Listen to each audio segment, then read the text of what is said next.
మన ప్రభువును రక్షకుడైన యేసుక్రీస్తు నామమున గుడ్ సమరణ మీ కుటుంబ సభ్యులైన మీ అందరికీ శుభాభివందనాలు. దేవుని యొక్క మహాకృపను బట్టి గతించిన వారం మొదలుకొని ఈ వారం వరకు దేవాతి దేవుడు తన కృపలో మనందరినీ కాపాడి సంరక్షించి మన బ్రతుకులో మరి యొక్క పునరుద్ధాన దినము దయచేసి ఆయన సన్నిధానంలో ఆయన బిడ్డలుగా ఆయన నామాన్ని కనపరిచి స్తుతించి ఆరాధించే భాగ్యాన్ని దేవాతి దేవుడు మనకిచ్చినందుకు మనమందరం కూడా దేవునికి వందనములు, స్తుతులు, స్తోత్రాలు, కృతజ్ఞతలు చెల్లించవలసిన వారమై ఉన్నాము. మీరందరూ బాగున్నారు కదా? మీ కొరకు మానక ప్రతి వారము ప్రతి ఉదయం కూడా ప్రార్థన చేస్తూ ఉన్నాము అని చెప్పడానికి ఎంతో సంతోషిస్తూ ఉన్నాం. దేవుని యొక్క మహాకృపను బట్టి మనము ఈ వారము రూపాంతర ఆదివారంలోనికి మనం ప్రవేశించి ఉన్నాం. ప్రభు అయినటువంటి యేసుక్రీస్తు వారు మరి రూపాంతరము చెందవలసినటువంటి అవసరం ఏమిటి అనే విషయాన్ని మనము ధ్యానం చేయడానికి ముందుగా దేవుని యొక్క లేఖనములను ఈ వారం మనకి ఇవ్వబడినటువంటి లేఖనములను ఒకసారి ఆలోచన చేద్దాం. పాత నిబంధన పాఠ్యభాగముగా ప్రవక్త అయిన యెషయా గ్రంథము 61వ అధ్యాయము 10-11 వచనాలు, అలానే పత్రికా పాఠ్యభాగముగా అపోస్తలుడైన పౌలు కొరింథీయులకు రాసినటువంటి 2వ పత్రిక 4వ అధ్యాయము 5-6 వచనములు, అలానే సువార్త పాఠ్యభాగముగా మరి కొంచెము మార్పు చేస్తూ ఉన్నాను. సువార్త పాఠ్యభాగముగా పరిశుద్ధుడైనటువంటి మత్తయి వ్రాసినటువంటి సువార్త 17వ అధ్యాయము మొదటి 5 వచనాలను మనము ధ్యానం చేసుకుందాం.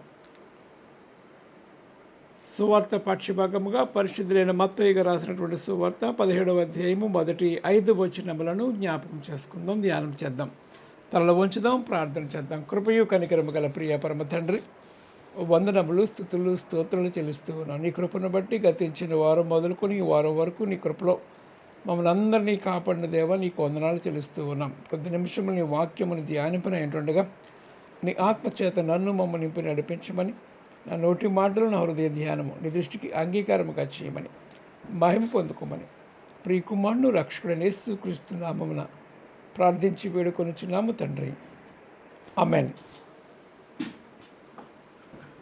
మన ప్రభు యొక్క రూపాంతర ఆదివారం కొరకు ఏర్పాటు చేయబడినటువంటి లేఖనములను మనము ధ్యానం చేస్తూ ఉన్నప్పుడు దేవుని యొక్క ఉద్దేశం ఏమిటి అనే విషయం మనకు మరి ఒకసారి అర్థమవుతుంది.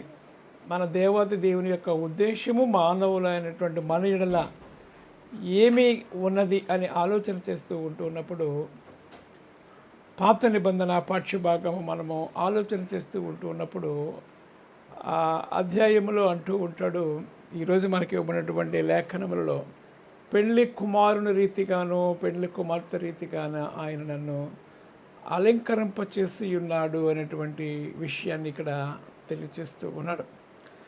ఈ మాటలు మనకు అర్థం అవ్వాలి అంటే దాని వెనుక ఉన్నటువంటి ఉద్దేశం ఏమిటి అని ఆలోచన చేస్తూ ఉన్నప్పుడు పెళ్లి కుమార్తె పెళ్లి కుమారుడు వీరిద్దరి గురించి మనము ధ్యానం చేస్తూ ఉన్నప్పుడు ఒకరికి ఒకరు వివాహానికి సిద్ధపడుతున్నటువంటి సందర్భాన్ని మనం జ్ఞాపకం చేస్తూ ఉన్నాం. అంటే ఈ పెళ్ళికి ముందు వారు ఎంతగా తాము పవిత్రపరుచుకుంటూ ఉంటారు, ఎంతగా ఒకరికి ఒకరు ఇష్టపడుతూ ఉంటారు అనే విషయాన్ని మనము జ్ఞాపకం చేస్తూ ఉన్నప్పుడు ఈ లోకరీతిగా మనం ఆలోచన చేస్తూ ఉంటే ఎప్పుడు వివాహం అవుతుందా అన్న రీతిగా వారు ఎదురు చూస్తూ ఉంటారు. వివాహానికి కొరకు సిద్ధపడుతున్నటువంటి వారు ఎంగేజ్మెంట్ అయిన తర్వాత ఆ డేట్ ఫిక్స్ అయిన తర్వాత ఎప్పుడు వివాహము అవుతుంది అనే వివాహము కొరకు వారు ఎదురు చూస్తూ ఉంటారు. అలానే మన ప్రభు అయినటువంటి యేసుక్రీస్తు వారు వధువు సంఘముగా ఉన్నటువంటి నిన్ను నన్ను కూడా ఆయన సిద్ధపరుస్తూ వివాహము చేసుకోవడానికి ఆయన మనలను పరిశుద్ధపరుస్తూ ఉన్నాడు. వరుడుగా యేసుక్రీస్తు వారు ఆయన ఆల్రెడీ పరిశుద్ధుడిగా ఉన్నాడు.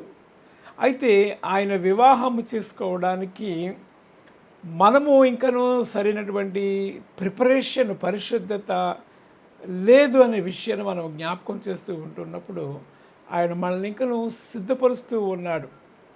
ఆయన మనల్ని చూస్తూ ఉంటున్నప్పుడు మనము ఆయనకు ఇష్టురాలుగా, సంఘం గురించి మాట్లాడుతూ ఉన్నాను, ఇష్టురాలిగా మనం ఉంటూ ఉన్నప్పుడు ఆయన మనలను మరి వివాహము చేసుకోవడానికి ఇష్టపడుతూ ఉన్నాడు. ఈ కావలోనే ఆయన ఎప్పటికప్పుడు సంఘాన్ని సిద్ధపరుస్తూ ఉన్నాడు. పెండ్లి కుమారుడు రీతిగా ఆయన రెడీగా ఉన్నాడు. సంఘమును పెండ్లి కుమార్తెగా ఆయన సిద్ధపరుస్తూ ఉన్నాడు. రక్షణ వస్త్రమును ధరింపచేసి అలంకరింపచేస్తూ ఉన్నాడు అనేటువంటి మాటను అక్కడ చూస్తూ ఉన్నాం.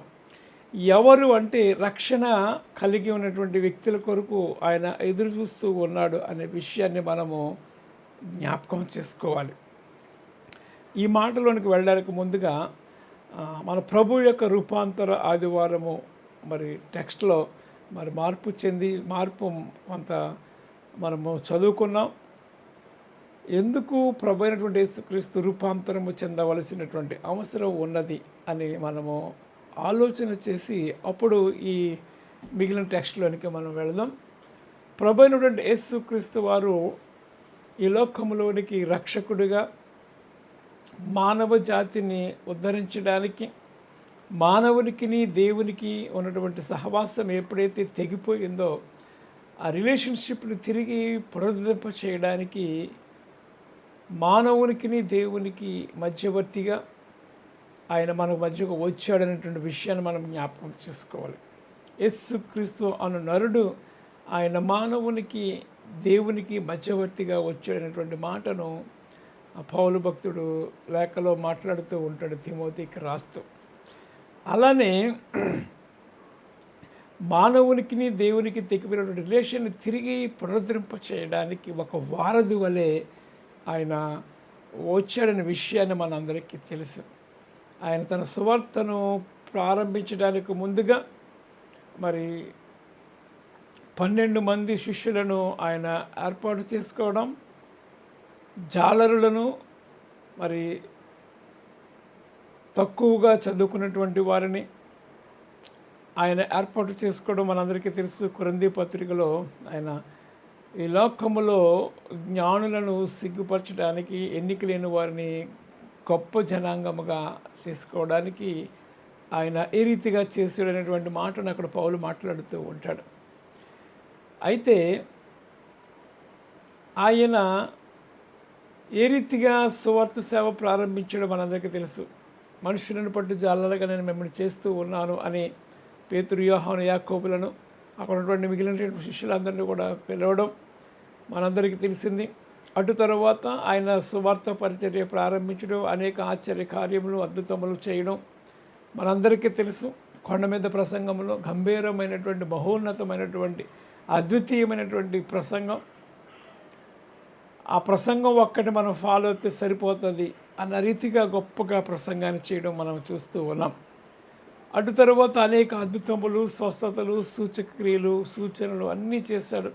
పరలోక రాజ్య మర్మముల గురించి తెలియజేశాడు, మోక్ష మార్గముల గురించి తెలియజేశాడు, పాప క్షమాపణ గురించి తెలియజేశాడు. ఇవన్నీ తెలియజేసినటువంటి దేవతి దేవుడు అనేక మంది ఆయన దగ్గరకు వస్తూ ఉన్నారు. స్వస్థతల కొరకు, రక్షణ కొరకు, తమ జీవితాలను మార్చుకోవడానికి యేసుక్రీస్తు వారు ఆయన మార్గమును చూపే వ్యక్తిగా ఉండడానికి అనేక మంది ఆయనను వెంబడించడం మనం చూస్తూ ఉన్నాం. అప్పటికే పరలోక మర్మములు, అనేక ఆశ్చర్య కార్యములు ఆయన తెలియచేయడం, స్వస్థతలు ఇవ్వడం, అనేక మందిని బాగు చేయడం, ఇవన్నీ జరుగుతూ ఉన్నాయి. ఇవన్నీ అయిన తరువాత శిష్యులతో ఏకాంత సమయంలో ఆయన వారితో మాట్లాడి, అరే బాబు, చాలామంది మనల్ని వెంబడిస్తూ ఉన్నారు, ఎన్నో ఆశ్చర్య కార్యములు చేస్తూ ఉన్నటువంటి విధానాన్ని బట్టి వారు మనం వెంబడిస్తూ ఉన్నారు. అసలు ఎందుకు వారు మనం వెంబడిస్తూ ఉన్నారు? కేవలం స్వస్థతల కోసమేనా? ఇంకేమైనా ఉన్నదా? అసలు ఈ జనాంగము ఏమనుకుంటూ ఉన్నారు అని ఒక ప్రత్యేకమైనటువంటి ప్రశ్న శిష్య బృందాన్ని అడుగుతూ ఉన్నటువంటి సందర్భంలో కొంతమంది మోషేవని, కొంతమంది ఏలియావని అనుకుంటూ ఉన్నారు అనేటువంటి మాటలను మనము అక్కడ ఆ శిష్యులు చెప్పడం మనం చూస్తూ ఉన్నాం. సరే, మోషే అనుకుంటున్నారా, ఏలియా అనుకుంటున్నారా అని అనుకుంటున్నప్పుడు వాళ్ళు మీరైతే ఏమనుకుంటున్నారు అని అడుగుతూ ఉన్నప్పుడు మనందరికీ తెలుసు కదా, మన పేతురు గారు అన్నింటిలో ఫస్ట్ ఉంటాడు. కోప్పడ్డానికైనా, భయపడ్డానికైనా, సమాధానం చెప్పడానికైనా అన్నిటిలో మరి ఆయన అందవేసిన చేయిగా అన్ని విషయాలు ఆయన ముందే ఉంటాడు. అబద్ధమాడడంలో ఇవన్నీ కూడా ముందే ఉంటున్న విషయం మనకు అందరికీ తెలుసు. అప్పుడు అంటున్నట్టు మాటలు మనం చూస్తూ ఉంటున్నట్టు పరిశుద్ధుడైనటువంటి మత్తయి రాసినటువంటి సువార్త ఈ 16వ అధ్యాయంలో మనము చూస్తూ ఉన్నప్పుడు ఈ విషయాలు మనము చూస్తూ ఉంటున్నాం. పేతురు అంటున్నాడు, అందుకు సీమోను పేతురు, నీవు సజీవుడు అయిన దేవుని కుమారుడు అయినటువంటి క్రీస్తు అని చెప్పాను. అందుకు యేసు, సీమోను బర్యోనా, నీవు ధన్యుడవు, పరలోకమందున నా తండ్రి ఈ సంగతి నీకు బయలుపరిచితేనే కానీ నరులు నీకు బయలుపరచలేదు. మరియు నీవు పేతురువు, ఈ బండ మీద నా సంగమును కట్టుదువు, పాతాళలోక ద్వారములు దాని ఎదుట నిలవలేరవని నీతో నేను చెప్పుచు ఉన్నాను. పరలోక రాజ్యం యొక్క తాళపు చెవులు నీకు ఇచ్చేదను నీవు అనేటువంటి మాటను ఇక్కడ పేతురుని గురించి యేసుక్రీస్తు వారు మాట్లాడడం చూస్తూ ఉన్నాం. దేవుడు పేతురుకు గొప్ప రెవల్యూషన్ కూడా ఇచ్చాడు. ఆయన ఎవరో ఏమై ఉన్నాడనే విషయాన్ని కూడా గమనించినటువంటి వ్యక్తిగా ఈ మాటలను బట్టి అర్థమవుతూ ఉంది. సరే, ఇదంతా అయిన తరువాత ఈ 18వ అధ్యాయానికి 17వ అధ్యాయము ప్రారంభానికి వచ్చేసరికి అంటున్నట్టు మాట ఏంటంటే, 6 దినములైన తరువాత యేసు పేతురును, యాకోబును, అతని సహోదరుని యోహానును వెంటబెట్టుకొని, శిష్య బృందములో ఈ ముగ్గురు ప్రత్యేకమైనటువంటి ప్రాముఖ్యతను, ప్రాధాన్యతను సంతరించుకున్న వారై ఉన్నారు. మరి ముఖ్యంగా దేవుని ఆలోచనలకు వీరు చాలా చక్కగా వారు మరింత దగ్గరగా ఉండి ఆయన పరిచయ విషయంలో అవ్వచ్చు, ఆయన అర్థం చేసుకునే విషయంలో అవ్వచ్చు, ఇవన్నీ జరుగుతూ ఉన్నటువంటి పరిస్థితిని చూస్తూ ఉంటున్నప్పుడు మరి ముఖ్యంగా శిష్యులందరి యొక్క ఆలోచనలను నివృత్తి చేయడానికి ఆయన ఎవరో ఏమై ఉన్నారు అనే విషయాన్ని ఆ ప్రజలందరూ అనుకున్న రీతిగా మీరు కూడా అనుకుంటున్నారా?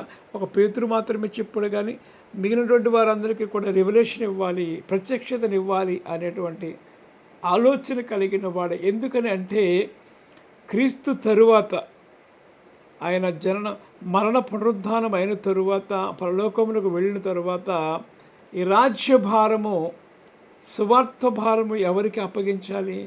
ఈ 12 మంది శిష్యులు ఈ ప్రపంచ సువార్తీకరణలో ప్రముఖ భాగస్వాములు కావాలి అనేటువంటి ఆలోచన కలిగిన వాడే దేవాతి దేవుడు ముందుగానే ఆయన శిష్యులను ఏర్పాటు చేసుకున్నాడు.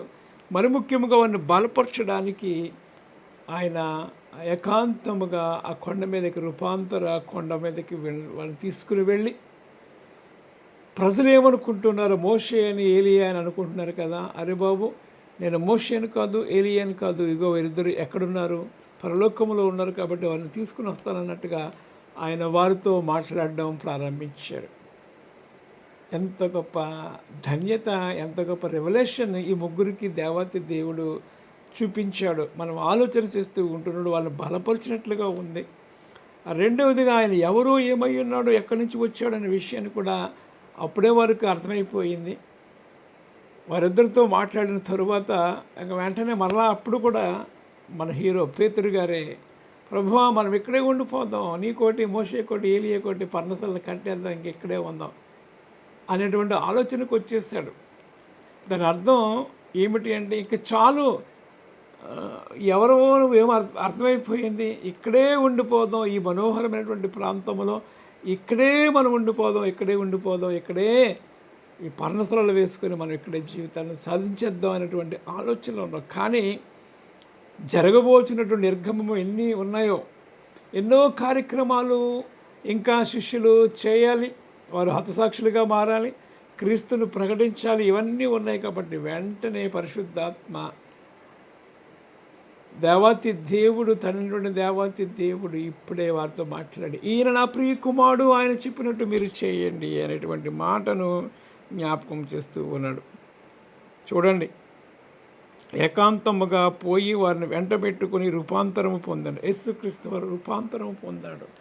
ఆయన సశరీరుడు అనేక సందర్భాల్లో మనం జ్ఞాపకం చేసుకుంటాం. ఆయన మానవుడు, అట్ ద సేమ్ టైం దేవుడు, దైవ కుమారుడు, దేవుడు, మానవుడు. యోహాను సువార్త మొదటి అధ్యాయానికి మనం వెళుతూ ఉంటున్నాం. ఆది యందు వాక్యము, వాక్యము దేవుడు, దేవుని యొద్ద ఉండెను, అదే వాక్యము కృపా సత్య సంపూర్ణుడుగా మన మధ్య శరీరధారి అయి నివసించెను అనేటువంటి మాటను చూస్తూ ఉంటూ ఉన్నాం. దేవుడు మానవుడిగా ఉద్భవించినటువంటి విషయాన్ని జ్ఞాపకం చేస్తూ ఉంటున్నాం. అయితే మానవ రీతి ఉన్నటువంటి దేవత దేవుడు మరి ఒక్కసారి వారందరికీ రివీల్ చేశాడు. ఇది ఈ రూపాంతర ఆదివారం యొక్క ప్రత్యేకత. గత వారం మన ఎపిఫానియా 2 వారాలుగా మనం చూసుకున్నాం, అన్యజనులకు ప్రత్యక్షత. కానీ ఇప్పుడు ఎవరికంటే తన శిష్యులకు ఆయన ప్రత్యక్షత, రూపాంతరము చెందినటువంటి విషయాన్ని మనము జ్ఞాపకం చేస్తూ ఉన్నాం. ప్రియమైన వారలారా,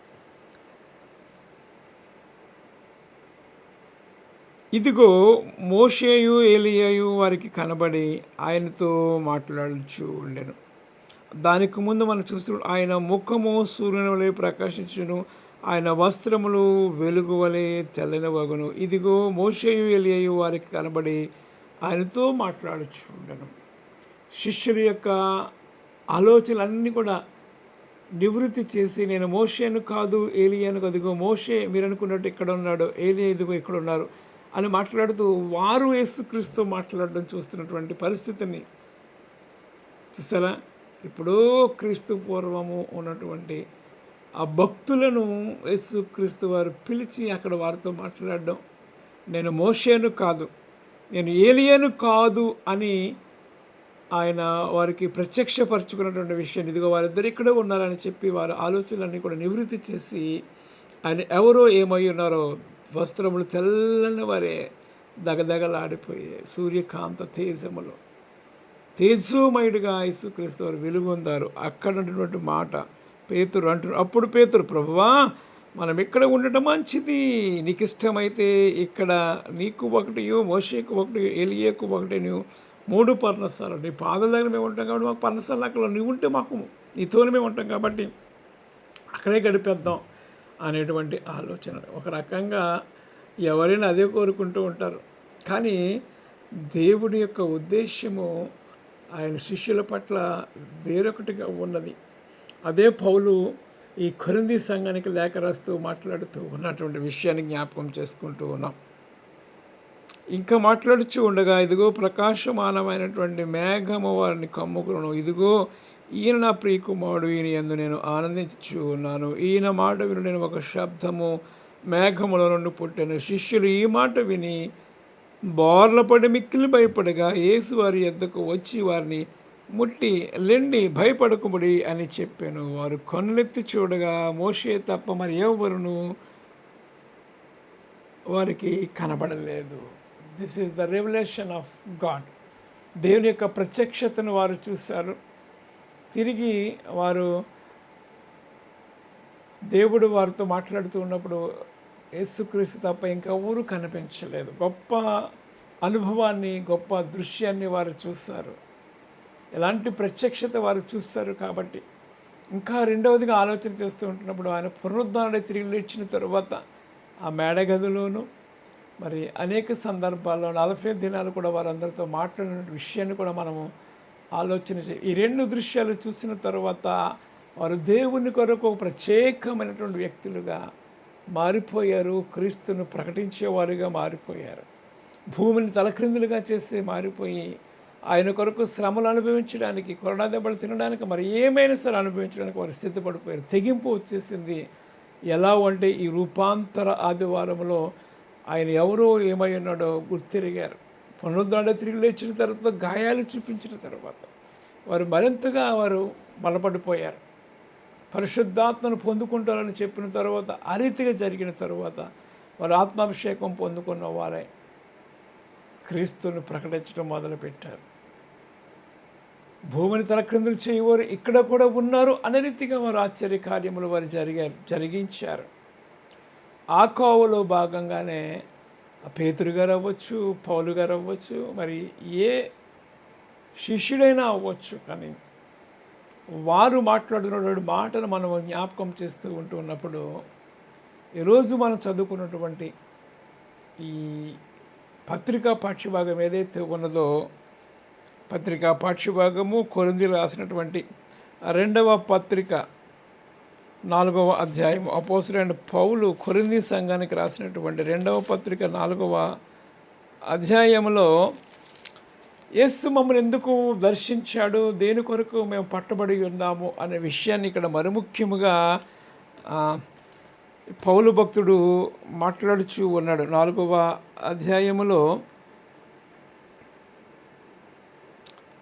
ఈ 4వ అధ్యాయము 5-6 వచనాలు, 2 కొరింథీ 4:5-6 వచనాలు మనం ఆలోచన చేస్తూ ఉన్నప్పుడు, అంధకారములో నుండి వెలుగు ప్రకాశించునుగాక అని పలికిన దేవుడే తన మహిమను గూర్చిన జ్ఞానము యేసుక్రీస్తునందు వెల్లడిపరచుటకును మా హృదయములలో ప్రకాశించెను. ఎందుకు ఆయన ప్రకాశించినంటే దేవుని యొక్క మహిమను ప్రకటించడానికి, రక్షణ సువార్త సునాదము వారి ద్వారా ప్రకటన చేయడానికి దేవాతి దేవుడు వారిని ఏర్పరచుకున్నాడు అనే విషయాన్ని ఇక్కడ జ్ఞాపకం చేస్తున్నటువంటి మాట ఏంటంటే, మా హృదయములో ప్రకాశించెను, యేసుక్రీస్తుని వెల్లడిపరచుటకును మా హృదయములో ప్రకాశించెను గనుక మేము మమ్మను గూర్చి ప్రకటించుకున్నట్టు లేదు, కానీ యేసుక్రీస్తుని గూర్చి ఆయన ప్రభువునియు మమ్మను గూర్చి యేసు నిమిత్తము మేము మీ పరిచారకులు మరియు ప్రకటించుకొనొచ్చు ఉన్నాము. దేవుని నామానికి మహిమ కలుగును కాక.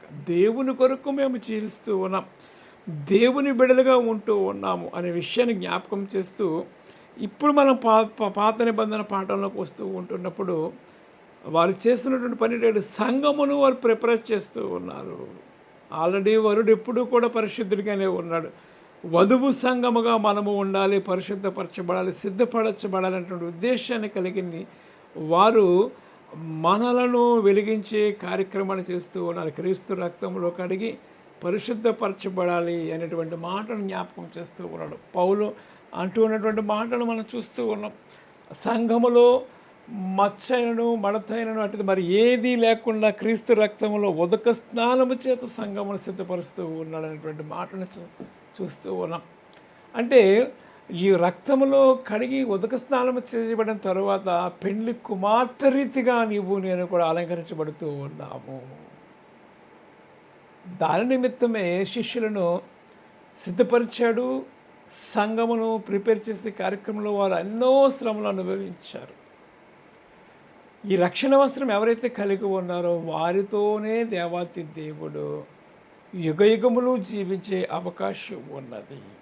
కాబట్టి శిష్యులను బలపరిచాడు. పేతురు అంటూ ఉంటాడు, పౌలు అంటూ ఉంటాడు, బ్రతుకుట క్రీస్తే చావైతే లాభము.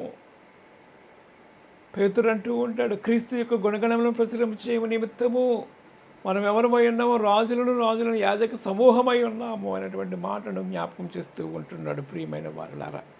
కాబట్టి రూపాంతర ఆదివారంలో 2 విషయాలు మనం జ్ఞాపకం చేసుకోవాలి. ఆయన నీకు నాకు ప్రత్యక్షమయ్యాడు. ఆయన ఎవరు ఏమై ఉన్నాడో ఆయన ఎరిగి ఉన్నాము. ఎరిగినటువంటి నీవు నేను కూడా సంఘమును సిద్ధపరిచే కార్యక్రమంలో ఉండాలి. దేవుని నామానికి మహిమ కలుగును కాక. ఈ రూపాంతర ఆదివారం యొక్క గొప్పతనం ఏంటంటే నిన్ను వెలిగించాడు. వెలిగించబడి నీవు అనేకులు వెలిగించాలి, వెలిగించి సిద్ధపరచాలి, వధువు సంఘములో చేర్చబడాలి అందరూ కూడా. ఇది ఈ రూపాంతర ఆదివారం యొక్క ప్రత్యేకత. ఎఫ్ఎస్సి పత్రిక 3:7 మనం ఒకసారి ఆలోచన చేస్తూ ఉన్నప్పుడు ఎఫ్ఎస్సి పత్రిక 3వ అధ్యాయము 7వ వచనం అంటాడు, దేవుడు కార్యకారియకు తన శక్తిని నాకు అనుగ్రహించిన కృపావరమును చొప్పున నేను ఆ సువార్తకు పరిచారకుడనైతిని అనేటువంటి మాటను జ్ఞాపకం చేస్తూ అంటున్నటువంటి మాట ఏంటంటే, దేవుడు తన ప్రభువైన యేసుక్రీస్తునందు చేసిన నిత్య సంకల్పము చెప్పున పరలోకములో ప్రధానులకును అధికారులకును సంఘముల ద్వారా తన యొక్క నానా విధమైనటువంటి జ్ఞానము ఇప్పుడు తెలియబడవలనని ఉద్దేశించి శోధింపశక్యము కాని క్రీస్తు ఐశ్వర్యమును ప్రకటించుటకును, శోధింపశక్యమును కాని క్రీస్తు ఐశ్వర్యమును ఎక్కడ అన్యజనులలో ప్రకటించుటకును, సమస్తమును సృష్టించిన దేవుని యందు పూర్వకాలము నుండి మరుగైనటువంటి ఆ మర్మమును గూర్చి ఏర్పాటు ఎట్టుదో అందరికీ తేటపరచుటకును పరిశుద్ధులందరూ అత్యల్పుడినటువంటి నాకు ఈ కృప అనుగ్రహించబడను. ఎంత తగ్గించుకుంటున్నాడు చూడండి. క్రీస్తు గుణగణమును ప్రచారం చేయడానికి ప్రకటించడానికి నేను ఏర్పరచబడి ఉన్నాను. శిష్యులందరిలో అత్యల్పుడునైనటువంటి నాకు ఆ కృప అనుగ్రహించబడింది అని ఆయన తను తాను తగ్గించుకొని క్రీస్తును ప్రకటిస్తూ ఉన్నాడు. నీవు నేను కూడా క్రీస్తు సంఘమును, క్రీస్తు రాజ్యమును ప్రకటిస్తూ అనేక మందిని దేవుని యొక్క రాజ్య నివాసులుగా చేయాలి.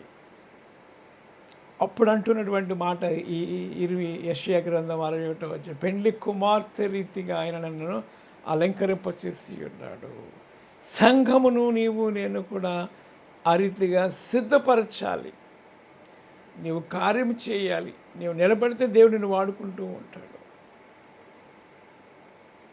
ఈ ఉదయకాల సమయంలో రూపాంతర ఆదివారం అన్న దేవాతి దేవుడు నిన్ను నన్ను కూడా అలా చేసి అనేకులకు నిన్ను నన్ను కూడా వెలుగుగా చేసి వధువు సంఘమును సిద్ధపరిచి వాడినటువంటి యేసుక్రీస్తు వివాహ మహోత్సవానికి మనమందరం కూడా సిద్ధపడడానికి ఆత్మదేవుడు తన కృప మనందరిలా విస్తరింపచేయునుగాక. ఆమేన్. దేవా నీకు వందనాలు చెల్లిస్తూ ఉన్నాను. నీ కృపను బట్టి ఉదయకాల సమయంలో రూపాంతర ఆదివారంలో మమ్మల్ని ప్రవేశపెడుతున్నందుకు నీకు వందనాలు చెల్లిస్తూ ఉన్నాం. నిన్ను కలిగిన వారముగా నిన్ను ప్రకటించే భాగ్యం మా అందరికీ దయచేయండి. రక్షణ వస్త్రములను కలిగిన వారముగా అనేకులకు మేమును కూడా రక్షణ వస్త్రములు కలిగింపచేసేటకు నీ కృప అనుగ్రహించి మహిమ పొందమని దీవించి ఆశీర్వదించమని ప్రియకుమారుడు రక్షకుడు యేసుక్రీస్తు నామమున ప్రార్థించి వేడుకొనుచున్నాము తండ్రి. ఆమెన్. మన తండ్రిని దేవుని ప్రేమయు ప్రభువైన యేసుక్రీస్తు కృపయు పరిశుద్ధాత్మ దేవుని అన్యోన్య సహవాసము సదాకాలం మీకు తోడైండును గాక. ఆమెన్.